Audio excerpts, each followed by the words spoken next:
السلام علیکم. میں مولانا سید احمد علی زیدی خدیجہ ٹی وی کی جانب سے پروگرام درس قرآن آپ کی خدمت میں لے کر حاضر ہوا ہوں. آج کا ہمارا موضوع ہے ایمان اور عہد و وفا. اعوذ باللہ من الشیطان الرجیم.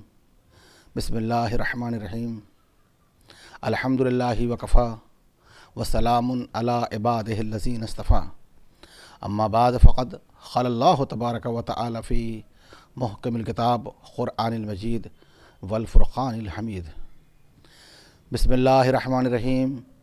یا ایہا الذین آمنوا اطیعوا اللہ واطیعوا الرسول ولا تبطلوا اعمالکم. اے ایمان والو، اللہ کی اطاعت کرو اور اس کے رسول کی اطاعت کرو اور خبردار اپنے اعمال کو ضائع نہ کرو.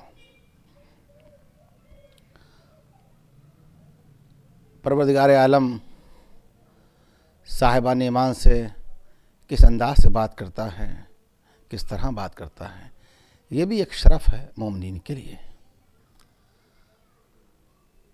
ہماری ذمہ داریاں کیا ہیں، یہ بات ہم کو اللہ بتائے گا یا اہل بیت بتائیں گے. قرآن کریم ہمارے لیے بہترین کتاب جو کتاب ہدایت ہے. ہماری زندگی کا ہر پہلو اس کے اندر سنوارا گیا اور بیان کیا گیا کہ ہمیں کیسے جینا ہے، کیسے چلنا ہے، کیسے رہنا ہے. آداب حیات کے سارے نظام اس کے اندر ہیں. ایک مومن کی ذمہ داریاں اور اس کے فرائض دینی کیا ہیں. ارشاد ہوا سورہ مائدہ کی پہلی آیت میں، یا ایھا الذین آمنوا اوفوا بالعقود. اے ایمان والو، اپنے عہد کو وفا کرو، اپنے وعدے کو پورا کرو.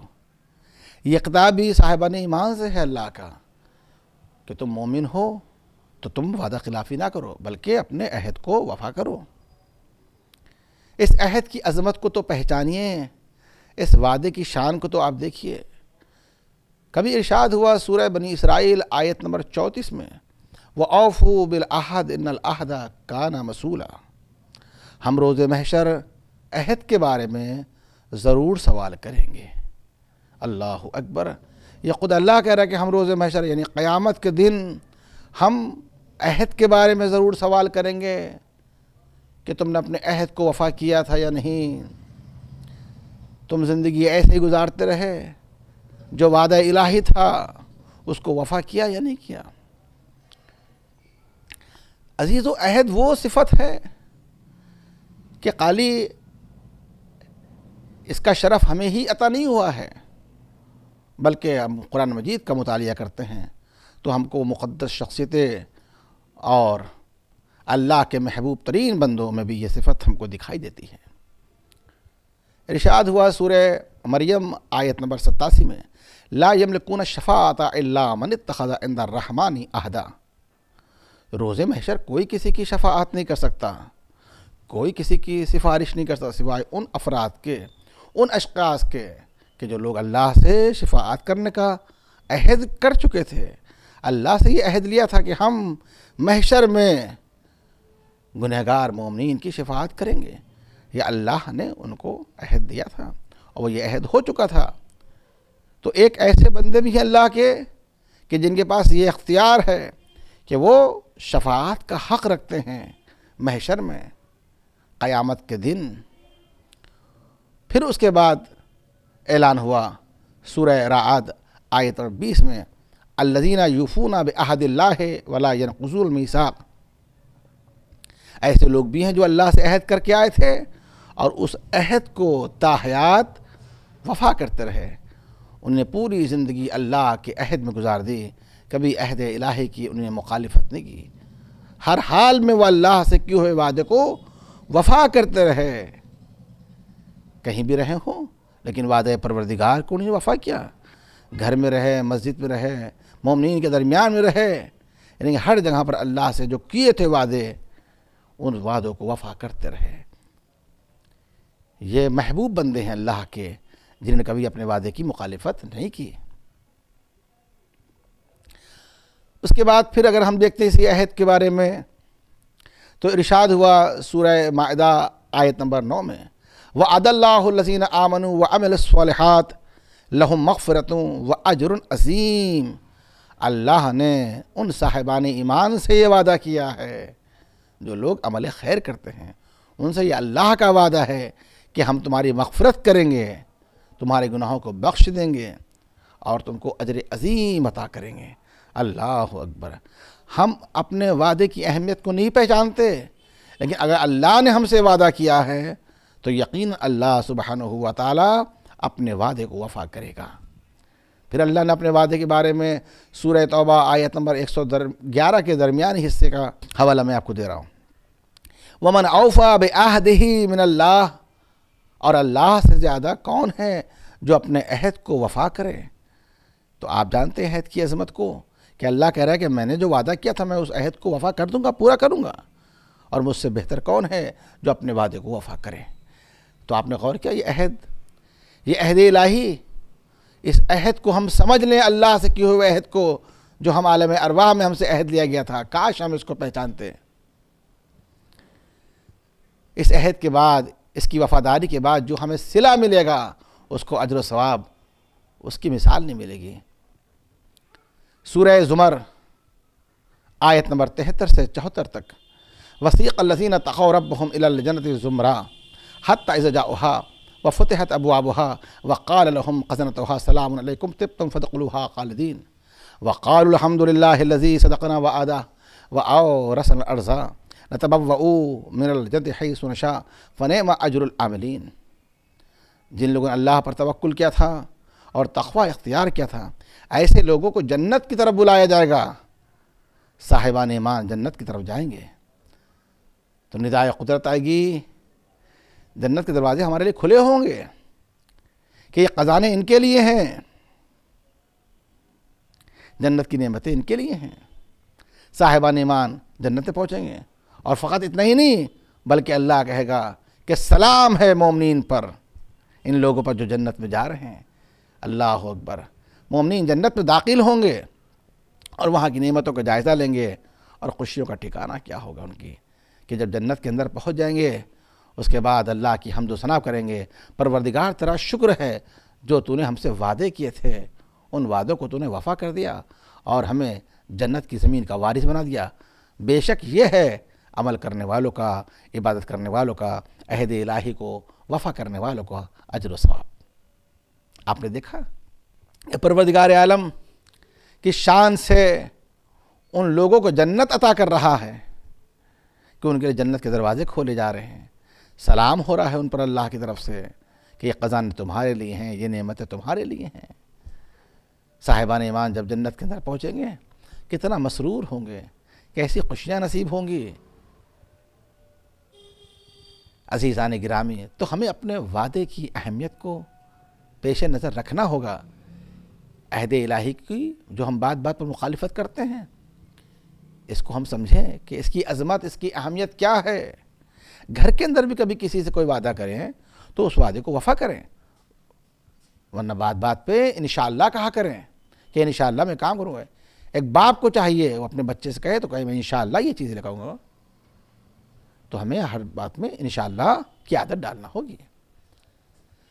تو اللہ سے کیے ہوئے وعدے کو ہم کو وفا کرنا ہے، تو یہ اجر و ثواب کس کو ملے گا؟ ان افراد کو ملے گا جو اللہ کی بندگی کرتے ہیں۔ اگر ہم اللہ کی بندگی نہیں کریں گے تو کیا کریں گے؟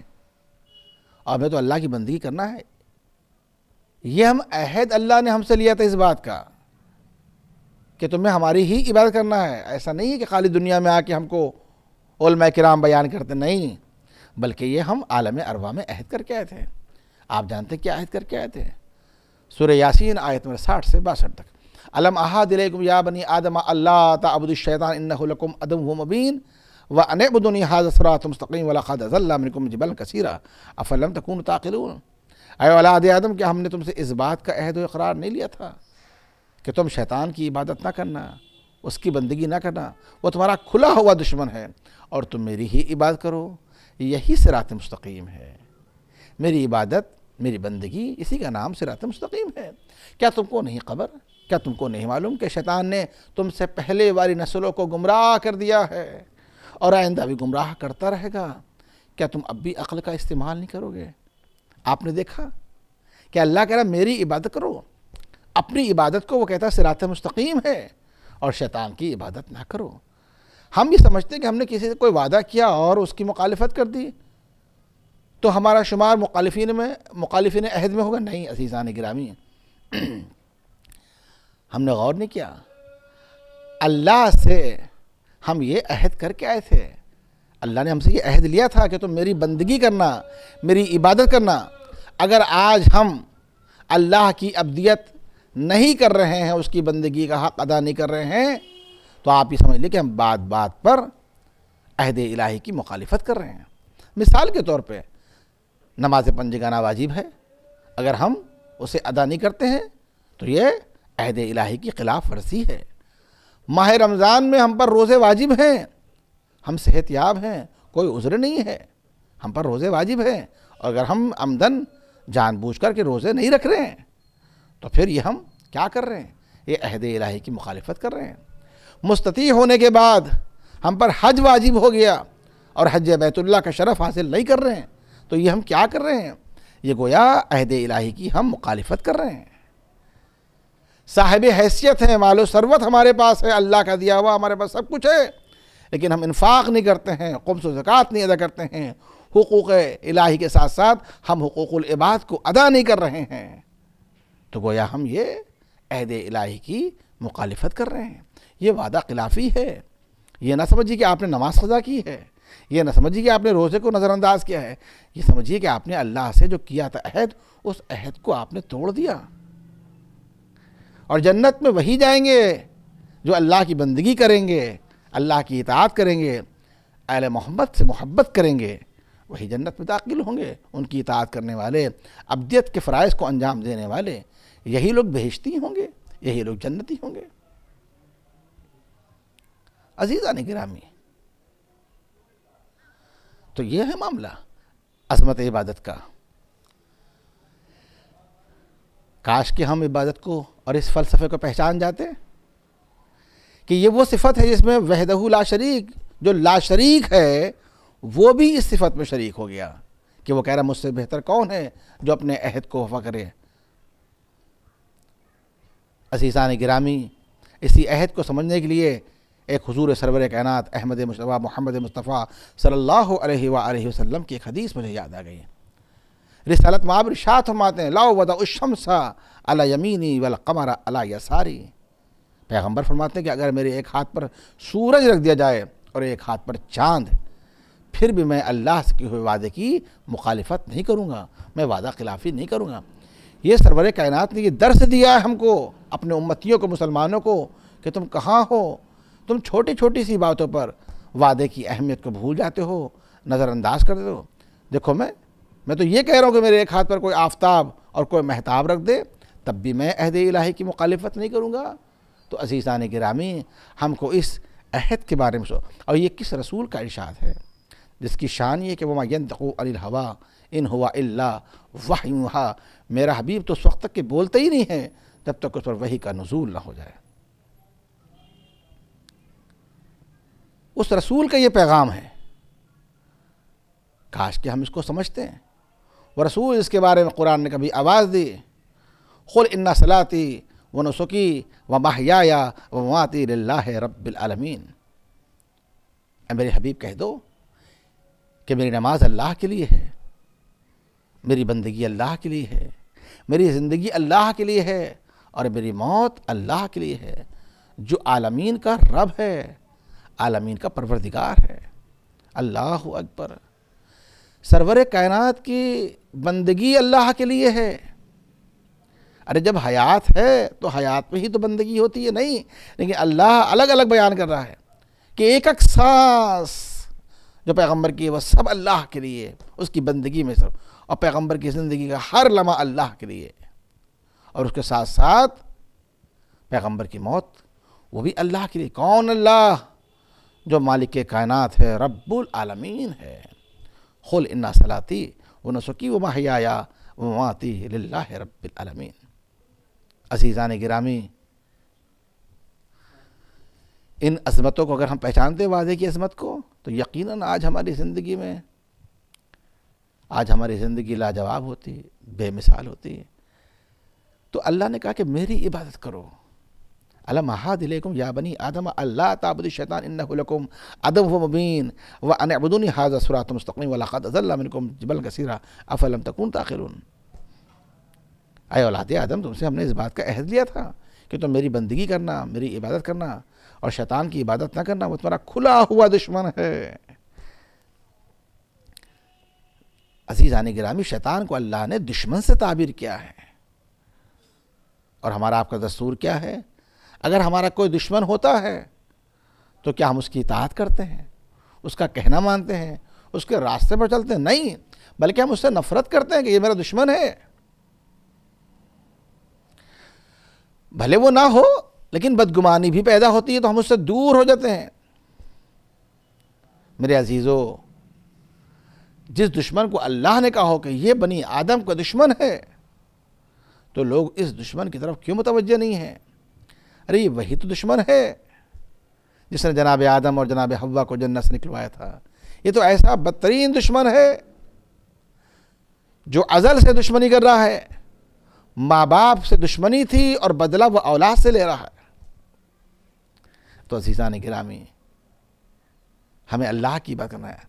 اچھا، ہم اللہ کی بات کریں گے تو اللہ تو اتنے سارے ہم کو فوائد، اجر و ثواب دے رہا ہے، اور اگر ہم شیطان کی بات کریں گے تو ہمیں کیا ملے گا؟ کیا ہمیں عزت ملے گی؟ ہرگز نہیں۔ اللہ کی بات کریں گے تو ہمیں عزت عطا ہوگی۔ وہ اللہ جس نے ہم کو بے شمار نعمتیں عطا کی ہیں، وہ تو لائق عبادت ہے، تو ہم اس کی کیوں کر عبادت نہ کریں جو لائق عبادت ہے؟ ارے جس کی بندگی پر امیر کائنات کو فخر ہو، مولا کائنات ارشاد فرماتے ہیں، الہی کفالی عزن ان اکون لک عبدا وکفا بی فقرا ان تکون لی ربا۔ بار اللہ، میری عزت کے لیے یہی کافی ہے کہ میں تیرا بندہ ہوں، اور میرے فخر کے لیے یہی کافی ہے کہ تو میرا رب ہے۔ تو ہم تو امیر المومنین حضرت علی ابن ابی طالب کے چاہنے والے، ان کے ماننے والے، ان کے پیروکار ہیں، تو ہم اپنی زندگی ایسے گزاریں جیسے ہمارا اللہ چاہتا ہے، اس کا رسول چاہتا ہے، اہل بیت چاہتے ہیں۔ عزیزان گرامی، کوشش کریں کہ ہم بھی سدھریں اور اپنے آپ کو ٹھیک کریں اور اپنے گھر والوں کو ٹھیک کریں۔ یہ نہیں کہ خالی کہ ہم اللہ کی بات کریں اور ہماری فیملی، ہمارے اہل و عیال وہ راہ خدا سے دور ہوں۔ نہیں، ہماری ذمہ داری ایک باپ کی ذمہ داری ہے کہ جس طرح وہ اپنی اولاد کو سنوارنے کے لیے، ان کی دنیا بنانے کے لیے، ان کے لیے ہر طرح کا اہتمام کرتا ہے، کاوشیں کرتا ہے، کوشش کرتا ہے کہ میرے بچے کی دنیا سنور جائے، تعلیم کا انتظام کرتا ہے، غذاؤں کا انتظام کرتا ہے، مکان کا انتظام کرتا ہے، تو ایسے ہی ایک باپ کا فریضہ ہے کہ وہ اپنے بچوں کے لیے آخرت کی بہترین زندگی سنوارنے کے لیے، اس زندگی کو بنانے کے لیے اپنے بچوں کی تربیت کریں اور ان کو صراط مستقیم پر قائم رہنے کی عادت ڈالیں۔ ہمارے اندر کی جو نفسیاتی خرابیاں ہیں اس کو دور کریں، ہم اخلاقی برائیاں ہمارے اندر پیدا ہو گئی ہیں اسے ہم ختم کریں۔ عزیزان گرامی، آج ہمارے یہاں ایک تہذیب ہو گئی ہے کہ جب کوئی گھر میں کوئی بزرگ داخل ہوتا ہے تو مائیں کہتی ہیں کہ بیٹا یہ تمہارے چچا جان ہے، تم ان کو سلام کرو، یہ تمہارے دادا آئیں تم ان کو سلام کرو، یہ تمہارے ماموں آئیں تم ان کو سلام کرو۔ بچہ سنتا ہے اور سلام کر لیتا ہے، اچھی بات ہے، لیکن طریقہ یہ ہونا چاہیے خود ماں سلام کرے پہلے۔ تو جب بچہ دیکھے گا کہ میری ماں وہ ہے کہ جب بھی کوئی داخل ہوتا ہے گھر میں تو وہ خود سلام کرتی ہے، تو اب بچے کو بتانے کی ضرورت نہیں ہے، وہ دیکھ رہا ہے کہ کوئی بزرگ آتا ہے ماں سلام کرتی ہے، کوئی بڑا آتا ہے سلام کرتی ہے، کوئی خاندان کا آدمی آتا ہے سلام کرتی ہے، تو بچہ خود بخود یہ تہذیب سیکھ لے گا۔ میں انہی کلمات کے ساتھ اللہ کی بارگاہ میں دعا کرتا ہوں کہ پروردگار ہم سب کو وعدہ الہی کو وفا کرنے کی توفیق عطا فرما اور کار خیر میں مصروف رہنے کی توفیق عطا فرما، وقت کے امام میں کہ ظہر میں تعجیل فرما، ہمیں ان کے ناصر میں شمار فرما۔ اللہم صلی علی محمد و آل محمد وآخر دعوانا ان الحمد للہ رب العالمین۔